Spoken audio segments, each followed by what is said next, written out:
No, I was recording Only You. I was recording Only You. And once that record came out, it was probably like a week or two later.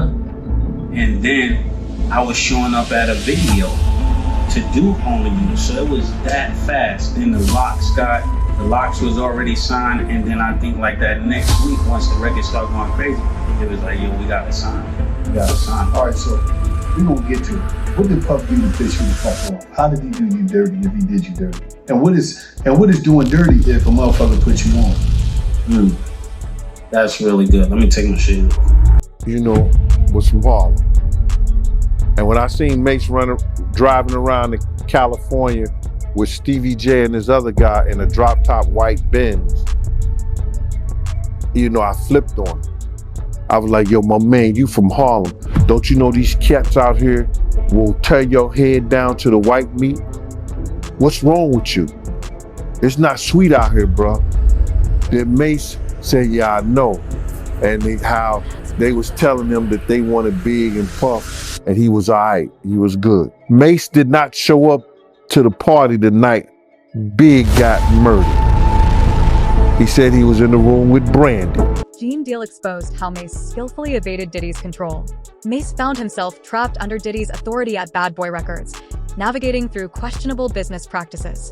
Diddy acted as a puppeteer, attempting to restrain Mace with restrictive contracts and deceitful agreements. This nigga told me he want receipts. Let's start with your mother, nigga. Your mother got the receipts, nigga. Everything is in your mother's name. That's the one who got the receipts, nigga. You need more proof, nigga? Biggie ain't here, so Big can't give you no receipts. He dead. Craig Mack can't give you receipts. He dead. What are you talking about? Who else? Black Rob can't give you receipts. He dead. And everybody else you made sign paperwork so they can't talk about what I'm talking about. I'm the only one with the guts. And I sign it, nigga. Cause I ain't need the money. All money ain't good money. Remember that. Remember that. Remember that, nigga. You know who to play with, nigga. Let's hear what Gene Deal had to say. A few weeks ago, Mace, he went viral over some comments he made about the night that Biggie got killed. He said that after Biggie got killed, over 70 Bloods went. A few weeks ago, Mace, he went viral over some comments he made about the night that Biggie got killed. He said that after Biggie got killed, over 70 Bloods went to his hotel room looking for him to try to kill him. And he said that she was the only one that came to his hotel room to get him. Well, Mace, you know, was from Harlem.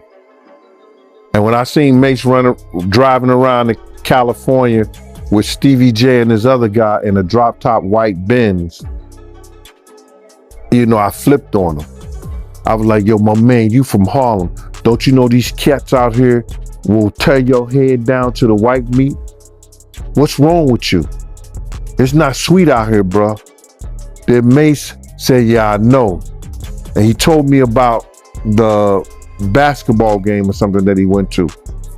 And how they was telling him that they wanted Big and Puff, and he was all right, he was good. So Mace did not show up to the party the night Big got murdered. He said he was in the room with Brandy, right? I called Mace that morning, and me and Mace spoke, and then he was telling me all them Bloods and everything that was out there. So I was with a couple of dudes that were from Black Hands, which is a part of the Black Guerrilla Mafia. You know what I mean? And we just went to the end of his hallway. He said there was a lot of Bloods out there. And some dudes out there I wasn't recognizing. You know, I recognized, but I don't think it was, you know, he said it was like 70. When I got there, it wasn't that many dudes out there like that. But he could have seen 70, 17, 20, 30. When you think somebody trying to get you, and niggas is running the hallways because they know Bad Boy was staying there. You know what I'm saying? It's a lot of dudes. So when I got there with my team and everything, dudes who came to the hospital with us, we was good. So all we had to do was put them in a cab or car service so he can go where he had to go. And that was it. To me, it wasn't nothing. You understand? But to somebody in fear of their life, I can understand where he coming from. You feel me? You know, I'm already, you know, we already lost big. We on high alert. You understand? And now I got some dudes with me that's about it. That's what they do. You know, I was with Chaz Williams and a couple of his dudes from out there in Cali. You understand, that belong to the Gorilla, I think it's the Black Gorilla Mafia or family. And then I'm with Black Hands.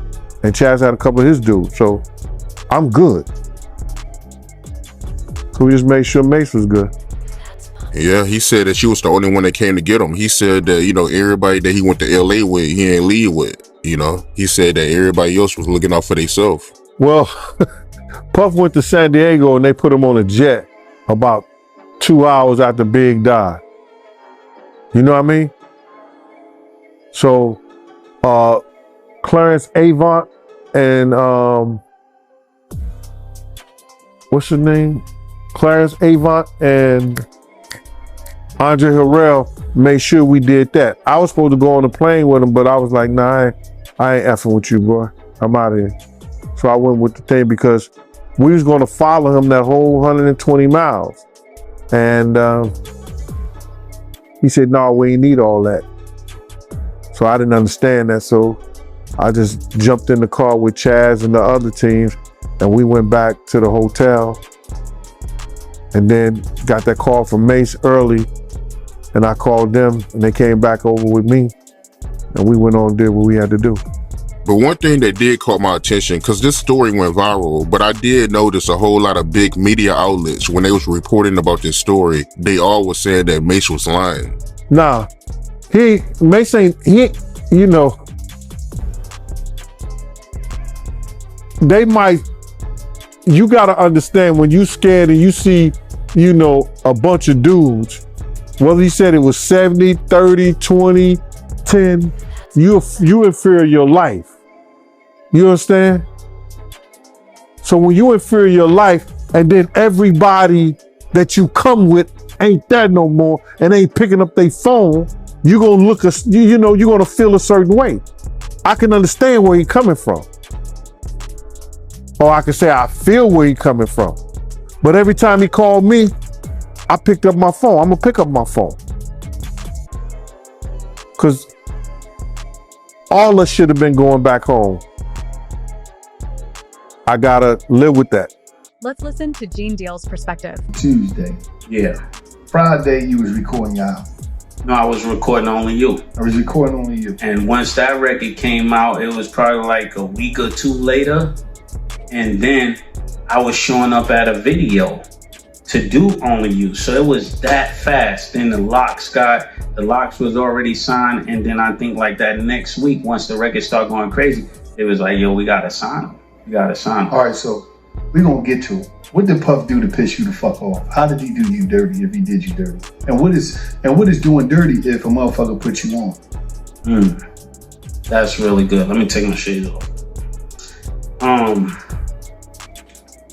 Now, I could say this because it's not something I didn't say to him. Puff, how do I want to say this? Me and Puff was like, I felt like I did more than I got credit for, more than I got paid for. You felt or did you do that? Because you said felt. Like okay, feeling. Let's clear that up then. You saying you feeling that? No, we're gonna keep it with, because I'm trying to be nice. I never got paid what I was worth, and I never got the respect I was worth. So this thing that I got for Puff is more like, you trying to keep me here, nigga. I'm not here. All my peers is up here. All my peers are bosses. When it's time, just like somebody raised somebody up, you know they did work with you, they go from your little man to maybe A&R to something else. He just kept trying to keep me right here, like he didn't want me to grow at anything. And to anybody, is that gonna bother you? Yeah. Especially if I'm producing the work. Yeah. Puff would go out and party, and I would be in the studio writing the records, and then I just come back and he'll say this is his part or that is his part. But I was the person there creating it all. Right. And then, I mean, from the lyrical standpoint, Yeah. where somebody did a beats, and even More Money, More Problems, I came up with that. I came up with the beat too. And I said, Stevie, we need to do this beat and do it like this. So just imagine all of these moments that are taken from you, the records, the beats, you ain't getting the money, you ain't getting the publishing, you ain't getting the respect. And I don't think you're like that. No. So that became really frustrating for me because I'm You said you looking. don't think you like that. What that mean? I don't think you would like that. Like, If a motherfucker did you like that, what the Yeah, fucking like- story is you listening to, nigga? man, I don't think you like that to be pulling what you pulling. Yeah, you from the ghetto. You like, Yeah, like you know what would come with doing that. But everybody is letting you get away with it. Honestly, who would dare confront Diddy? Imagine you're a rapper with incriminating evidence against him. Say a single word, and Diddy will ensure you never touch a mic again. That's the power he wields. Everybody. So me quitting after one album, it didn't take long for me to figure it out. Like, I'm not gonna be here with this. I don't care who's here because you're not paying me and you're not respecting me. And that's the real problem. All right. And that's just the beginning. All right, then go ahead. there's people that try to do bodily harm with me. They will be in the house with Puff. So I'm like, it's a funny game y'all playing behind the scenes. So when people see me, they just see me turned up. They just see me agitated. They just see me aggressive, but they don't know why. So if somebody, let's just say we run down on Gilly car, if we got guns or whatever, where we got them, and we trap Gilly, and then the next week you see Wallow with me at your house, how are you gonna feel? Yeah, I'm snapping out. Tweaking, right? So now my head is bugging, like what's really going on? Because every time something happened to me, it's somebody that's with him. But this is supposed to be the nigga I'm signed to. This is supposed to be who I'm getting money with. And I gotta say this because when people see me irate and they see me aggressive, they wanna, oh, what is Mace doing? Mace is bugging. No, it's a point you get to that you like, yo, I can't let you play because you playing now dangerous games. So imagine somebody doing that and then they over there talking about brother love. Imagine how you feeling, bro. So it's like you holding I can't blame Puff for this because I can't say he's doing it, but I can't say he's not. So if you look at the people who hate on me, right? They're from Revolt shows. Who run Revolt? The people that had the biggest problems with Mace and write the craziest stuff about Mace come from Revolt. Who run Revolt? I'm still asking y'all because everything people keep doing, I'm like, why do they keep tripping on me? It's almost like they want me to be something that's going to be detrimental to them because it's not going to be detrimental to me. Damn. So answer that though, since we really talking. Puff run Revolt. Diddy run Revolt. Yeah, he run Revolt. Right. So when I hit him up and I say, yo, you got people every time they trying to discredit my name, you don't think that blocked me from other deals? You don't think that blocked me from other monies? You don't think that does something to my You livelihood? being blackball right now?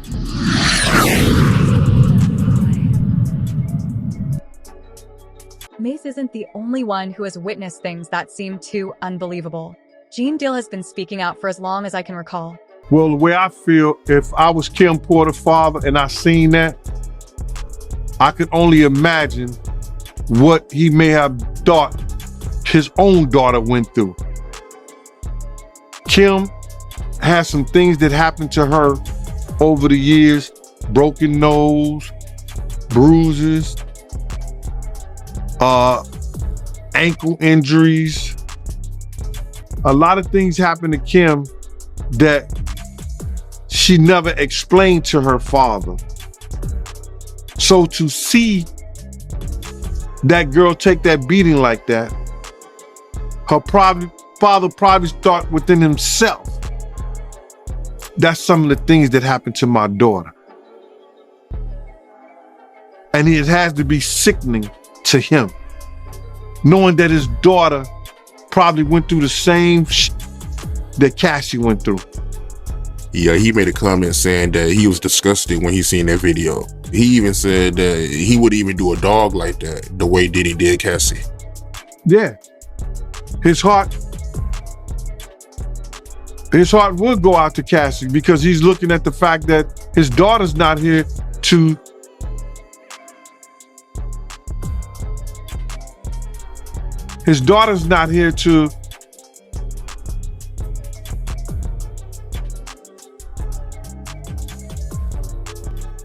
even raise her own damn kids, man.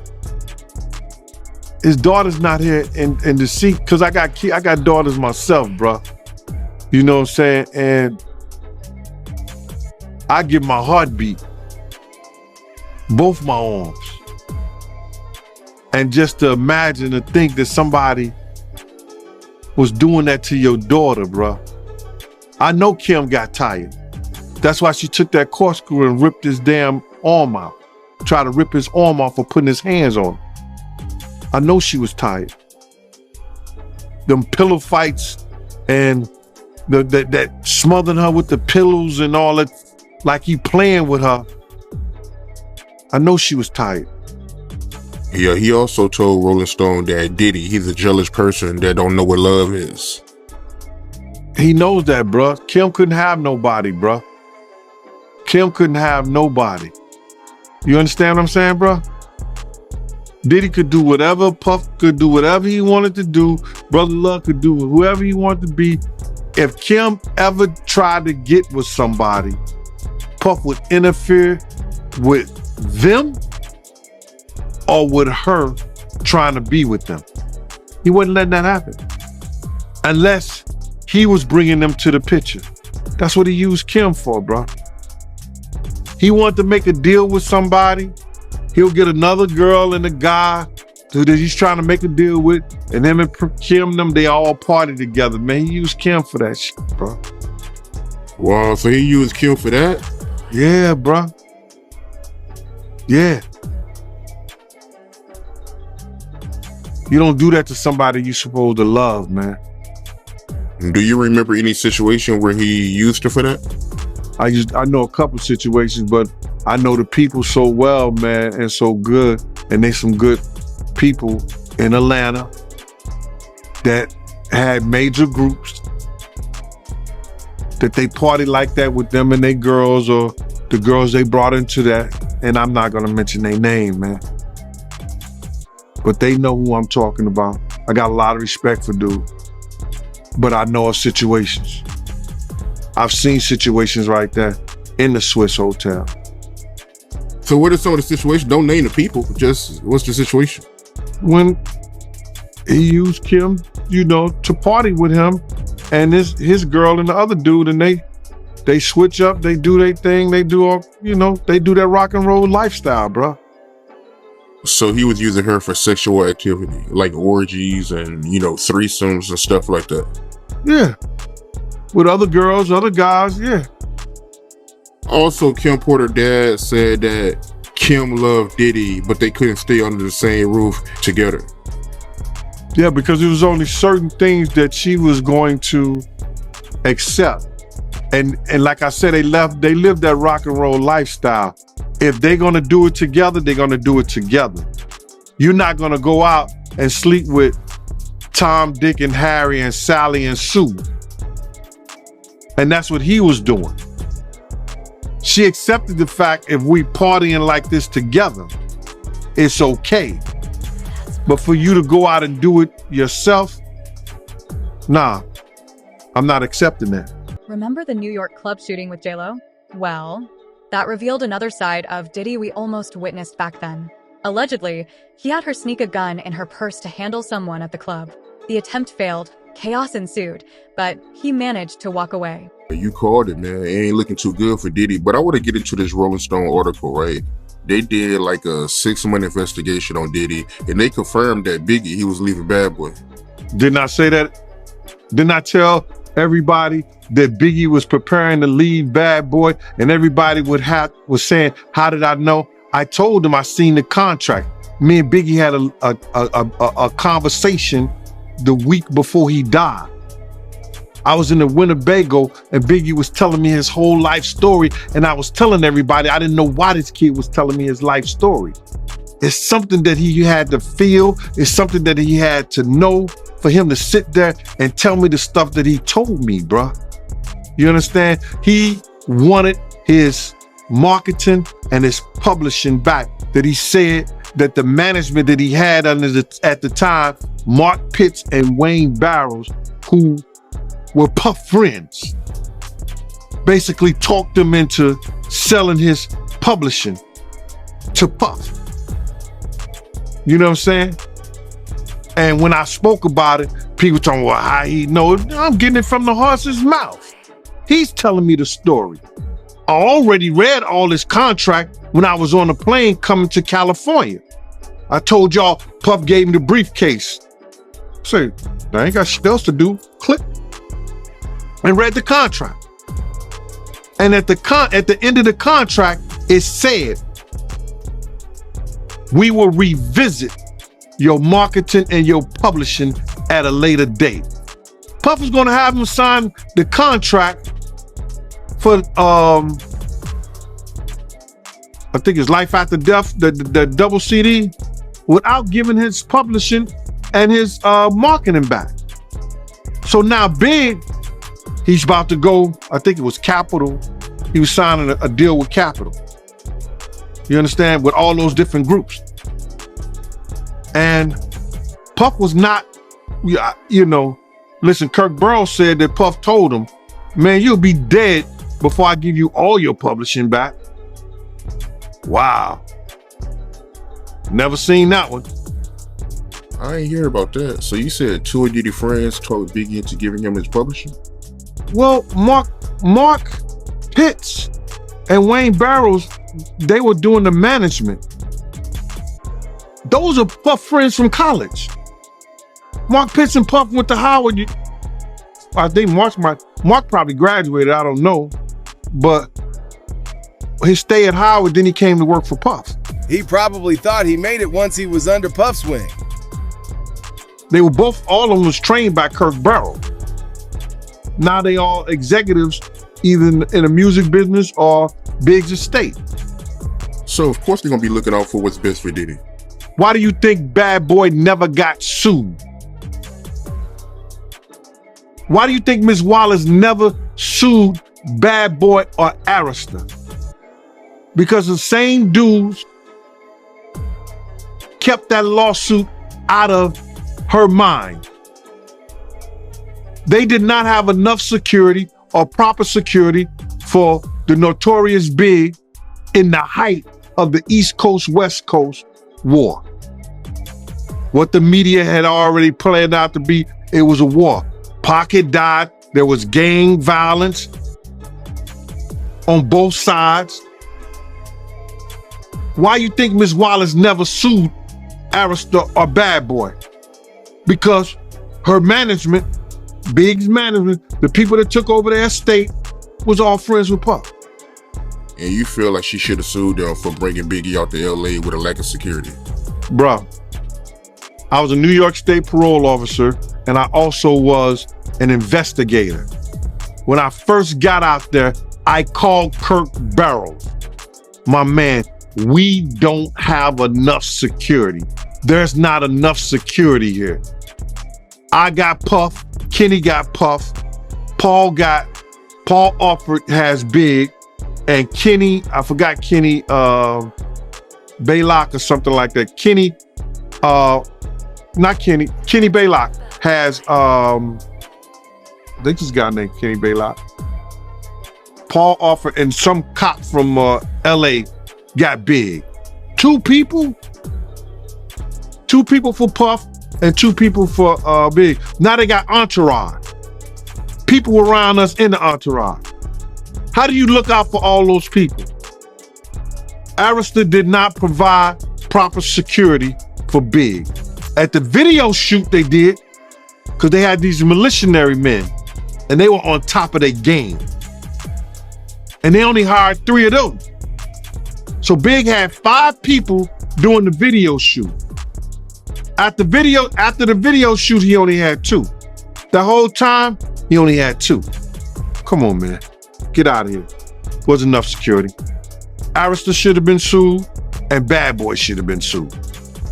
And speaking of that, Rolling Stone, they revealed that Diddy, he was fighting with, Biggie attorneys before Biggie died over the publishing.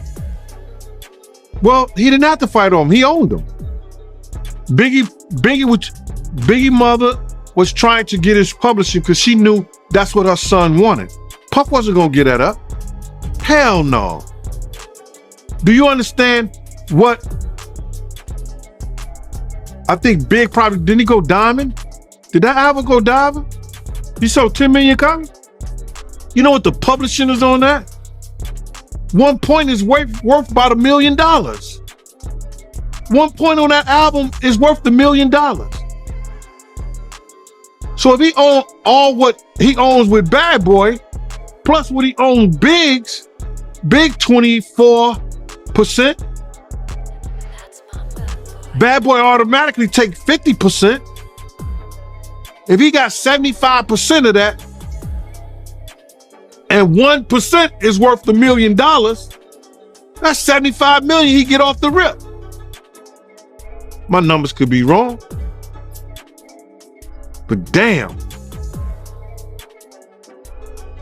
Jay-Z is also implicated. And also in this article, a guy named Damien, he's a former intern at Bad Boy. He said that, when Diddy and Jennifer Lopez broke up, Diddy, he had staffers kept outside, MTV, TRL studios with signs, try to win Jennifer Lopez back. You know anything about that? Everywhere. See, what happened was Jennifer had this personal assistant, and I don't know what she owed Puff or what Puff did for her, but he was able to call her and find out everywhere Jennifer was at. You understand? One time she was somewhere, he sent 100 dozen roses and was trying to get Luther Vandross there to sing for her. So I believe Damien, because I was there when he was making deals with the personal assistants of Jennifer Lopez and finding out where Jennifer was going to be so he could send people over there. You understand? With gifts, roses, and all this other shit. Wow. So he was really trying to win her back then? Oh, no doubt. No doubt, bro. But they wasn't listening. You know what I'm saying? These guys is hard-headed, man. I used to tell people, when he was dating Jennifer, I said, y'all know Private Eyes is following us, right? PIs is following us. And PIs will be following us. And I don't know if Jennifer had the PIs doing it. I don't know if Benny Medina, somebody who has some kind of relationship with Jennifer, had Private Eyes following us to see what Puff was doing. Crazy, man. How you feel about Biggie's mom reaction to the video? Her saying that she wanted to slap Diddy. Well, I think she wanted to slap him way before she saw that video. Big Mother wanted to slap Puff way before that. Because if you ever see her in anything that they ever gave for Big and Puff was there, she was always distanced to him. Because she probably believed, after having that conversation with me, that Puff played some kind of part in her son dying, her son's death.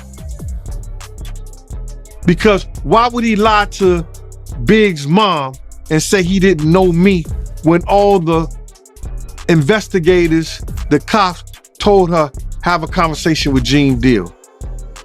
Gene Deal gave us the information on what happened, what transpired. Why would Diddy tell her that he didn't know me? So she would probably want to smack his face way before that. That just gave her more and more reasons when he seen what type of person he really. I didn't realize they could be so ruthless. They destroyed her career in no time. I knew Foxy was out there with Zip now. And the story that I heard is that when Keefe D and them saw Tupac and them, they told Zip and them they was gonna go holler at those dudes. Zip and them went one way and Keefe D and them went the other way. And the other way was to where Pac and them was at. I heard that night. I heard the full story when an individual who was out there with them came back to the block and told us. Now, Foxy has been through a lot of shit in this industry. A lot of things, brother. And if people think there's Jaguar right has been damaged in this industry, Foxy is a whole nother problem for them. It's gonna be really interesting if she gets on a jury stand and remembers or either articulate anything that happened that night. And that's what I'm gonna say about that. So for the people that don't know, right, what was Foxy Brown connection to Keefe D and Zip in that whole situation? Foxy Brown is maybe number one or number two, the hottest female rapper at that time. Bar, Lil Kim, Foxy Brown. Foxy got one of the hottest songs with Jay-Z. Foxy own album did numbers. Foxy is Brooklyn. She's hanging with Zip. Zip is Mike Tyson, right-hand man. They like family. You understand what I'm saying? So she's out there partying with them. She's hot. She's fine, young girl in that whole 9 yards. She's having fun with them. You know what I'm saying? You got Foxy Brown in your crew. You got other ladies and other people coming because they know she's a celebrity at this time. So she's hanging with them. She got passes to go, to the party. She got passes to go to the fight because she's with Zip now. You understand what I'm saying? So now, she's in the car with them so happy when they on their way to 626. That's when Keefe D them is in the other car. So Foxy car in the car with Zip and them, she could testify that Keefe D was there. He went one way and we went the other way. Did he go see Pac them? She can't testify to them because they wasn't there when it went down. You understand what I'm saying? So that's what they probably wanted to do. Zip ain't here. He probably wouldn't have testified in the first place. You understand what I'm saying? He wouldn't have testified in the first place. But Foxy is here and she was at the scene. Can she place Keefe D in the vicinity? She probably could. But my thing is this, right? If she was out there with Zip, I always heard that she was dating, Corrupt at that time. So I'm a little confused. Like, how did that work? Bro, that don't mean she's sexing Zip and them. She out there, they homeboys. Zip from New York, she from New York. That's their protection. Zip got bodyguards and people with him.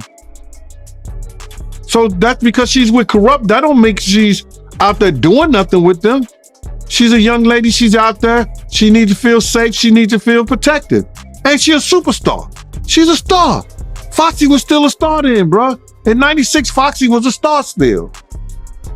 You think she gonna testify? She has to. If they subpoena her to testify, she either has use her Fifth Amendment right.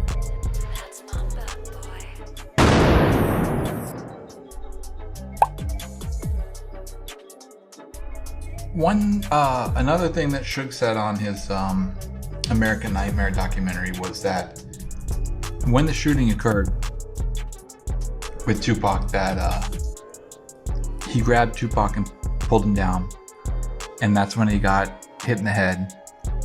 But he said he looked at the car, and he says it's a white Cadillac. He said I looked in the car, and I saw a guy with fear in his eyes because he thought he got himself a trophy. He didn't say KPD's name or Orlando's name or anybody's name, but he's basically saying that he had eye-to-eye contact with somebody in that Cadillac. And I remember KPD always saying, you know, I thought Suge was gone. I saw him get hit in his head and he looked right at me. We locked eyes. I just wanted to get your thoughts on, you know, because I know you were around him. Has he ever privately told you, or have you ever privately heard him say it was Southside? We getting right up to this point right here. At the last minute, one of the little dudes who deal with Reg, he something that he know not to do. Pulls in, we stop at this light. He cuts in front of us. As he cuts in front of us, we stop in here. My road dog pulls in this lane, telling me to get over. As I proceed to get over, the other car comes right there, which is a Cadillac. When the Cadillac starts to shoot,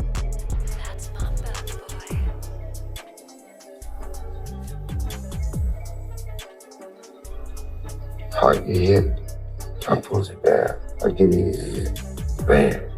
When I put him down, bam, I get hit in the head. When I get hit in the head, I immediately left out. When I left out, I seen him, you know, motherfucker with fear in his bitch ass eyes. Like shit, like he felt like, shit, he ain't got him in trouble. Southside, yeah, shit, hell yeah.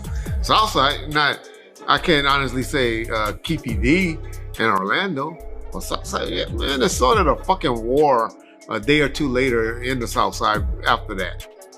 I mean, yeah, everybody knew it was Southside that did it. They knew who they, you know, had jumped, that the guy was from Southside, that Trayvon allegedly pointed out, you know, in the thing behind the chain incident. So everybody knew it was Southside. Only you conspirators and you motherfuckers on the YouTube want to try to rewrite history, and niggas that ain't from Compton or LA area that want to make it be like it wasn't Southside Compton Crips. Everybody knows it was Compton Southside Crips.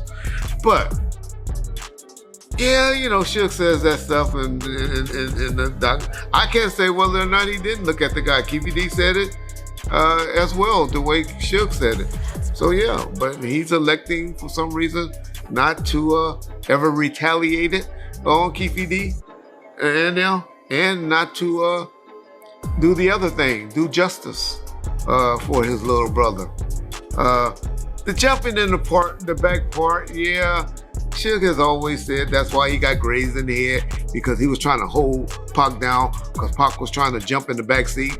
You know, of course, him always making fun, saying, yeah, Pac was trying to leave me. Pac was trying to leave me, jump in the back, you know, but that's just, I guess when you go through trauma and how you trying to, you know, to deal with the trauma, because that has to be some form of trauma that he dealt with from, you know, getting shot at like that. But yeah, I have heard that he has definitely said how he was trying to hold and push Pac down, but Pac was trying to jump in the back seat of the car for whatever reason. I guess if y'all go and listen to that crackhead, I forget. Diddy's involvement in Tupac's deleting is out there, and the cops just need proof, because he allegedly sent $1 million to the cousin of the guy who shot Pac. But the cousin never passed it along to the shooter. That's what saved Diddy from being in jail. Get the old man name that was trying to say Quincy Jones' daughter was in the back. If y'all go and listen to him, he was trying to jump in the back with her, which is the craziest shit I ever heard. But that happened. I mean, well, who to say?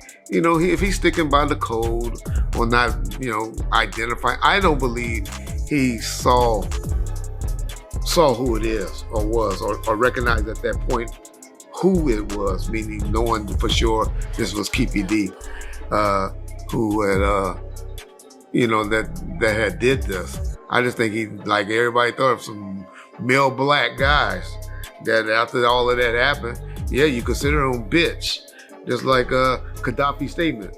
What was his statement? They look like a bitch in the face. Of course, anybody that's shooting, you let somebody come walk in and shooting and start slapping or beating up on me right now. I'm going and I survive. I'm gonna be that bitch ass motherfucker. That's just what you say. That's just what you think of people that try to hurt you and do stuff with you, do stuff to you. And so that's what I believe, why he made that statement about how he looked or his appearance and all that, and Gaddafi as well, by his statements of saying how he looked in the face and all of that. But hey, listen to what he says again. Said it before. Listen to what he said in his own words in that documentary as well. How this guy looked. I mean, what was going to happen to Compton, what he knew was going to go down the next day. He pretty much telling y'all then what he felt and what he knew what was going down. Why did they go? And that's why I get so mad with him now playing and trying to rewrite history and stuff like that. There was a lot of people that went over there and took penitentiary chances, did penitentiary things after Tupac's death. And to go and try to make light of it now, there was even 4 people that lost their lives behind that. I have a problem, and I be looking at stuff, and I was looking at on the news recently, and I saw where a country went and saved a whole bunch of hostages. They killed like 100, 200 some people to save 3 hostages. Does that make sense? Does that make sense? I don't know. You lose 200 lives to save 3 to 4 or 5 different. Now, if they're my loved ones, hell yeah, it makes sense. I know.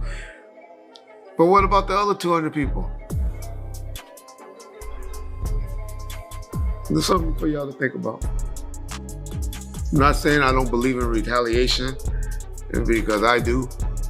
And obviously my Lord and Savior do too, because he will send his angels to get your ass. But my point is, all these people went and jeopardized their life and their freedom. And now you make a mockery of it. Would you feel that way if those soldiers or those people that got killed for trying to save those other people's lives, and then people start making fun of it? You gotta think about stuff like that. Put yourself in those situations to understand when people are saying free Keefy D, when you know there were meetings and things and talking about for revenge and retaliation. And you were a part of, allegedly. There's even videos of him kicking it with Suge Knight.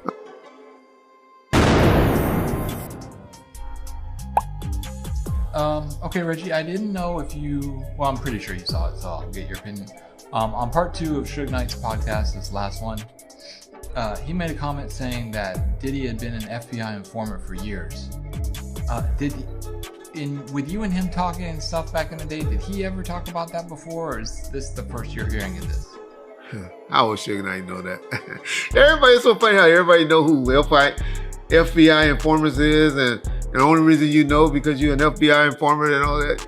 Y'all think informers don't talk. They don't tell stuff in advance of what's going on. And it's not like informers are generally not known like that. Now, I know that people that made those accusations about Diddy being one of the ones, and Jay-Z going back and giving up the information on them when they were talking about formalizing the Lucky 7, That's what I always heard it was, the distribution company, when they were trying to make a seventh big major distribution company. And so I know some people made that accusation, but that, because they, Puffy didn't get indicted. I think Marine got indicted at that time, and then they were messing with Suge at that particular time. And then we all know what happened to Jay Prince. But if we look at all three of their situations, we understand why the feds wouldn't after all three of them if we keeping it real. But I do remember, and Suge, I'm going to make you remember. Suge and I were in New York one time. It was just me and Suge. We was on our way actually to meet Sam Snead in Pittsburgh, I think he was at. For some reason, Sam Snead wanted Suge to come to Pittsburgh to meet his father. And we were on our way to go to Pittsburgh. But we ended up not going. We ended up going to Rochester, New York. Not Rochester. Into where JoJo and KC from. Somewhere in North Carolina. But we were on our way to meet Sam, and we didn't go because Puffy called him at the last minute. And this is like before Pop. This was like 90, sometime in 95 though. And we went to his office. We went to Bad Boy's office. And I remember we going there, and in the meeting, I was in the meeting for some reason. I don't know why I was sitting in there. But Puff was complaining about how did, man, these feds are on me like crazy. How did you get them off you, Suge? Because I know they've been following you. And man, what can we do? What can I do to get them off me? And Suge gave them some bullshit, They probably wasn't on us at that time. I don't think they were. I don't think they got back on us until after the Tupac shooting, which would have been in 96. But at one time, they were on Suge. And so Suge told them some shit about this or that. Gave him some, but they talked about it. So Puff did believe in like 94, 95 that the feds were following him around. Now, we also heard stories. I know y'all gonna tell me in the comment section that Gene Deal went down to the federal government and he's aware of it and told something about Suge and them or something like that. Oh, well, my point would be,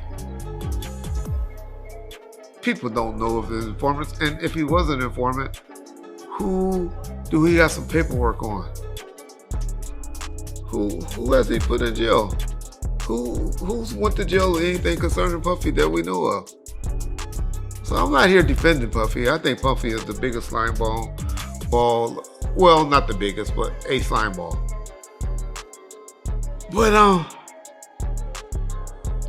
I don't know where Suge gets that from. Suge has called Snoop an informant. Snoop did not testify throughout the statement before, but I don't believe he was a federal informant. Puff, everybody, I guess, Suge has been called down to the federal government before. I have been down to the FBI office with Suge before, where they have brought him in and called him in. Now, it was generally because one thing y'all don't know is when the FBI on wiretaps and stuff like that, and they hear threats against your life, they can't sit on it. They got to notify you. And Suge has been notified at least 2 to 3 times by the FBI that there's somebody that had a threat on his life, that they overheard a threat against his life being made on some phones. So that would be my take. My only thing would be when Suge making statements like that is, how the fuck would you know? And then, if you believe that, if there's evidence of that, who went to jail behind that? I get called being a federal informant and all of that, and number one, I can't be an informant. I was an ex-cop. But number 2, who, other than me being a cop, ever went to jail behind something that I informed on? Y'all pull that paperwork up and y'all show that. Every time I went to court helping niggas. And so that would be my take. It's just everybody always been accused of being an informant. That's our go-to word. You're either an informant, a snitch, or you're a faggot. One of the three, all right? It's unfortunate that that's just the world we live in now. That's to go back. Or we fucked your wife, or we fucked your bitch. Forgot about those. That's our go-to. And so just when y'all hear stuff like that, y'all just remember that. Y'all put that into, put that into your thing. And think about that before you start spitting out or believing what people are saying just because people throw that out into the universe. We're eager to hear your thoughts on this topic, so don't forget to hit the like button and subscribe to stay updated with our latest content. Your feedback means a lot to us.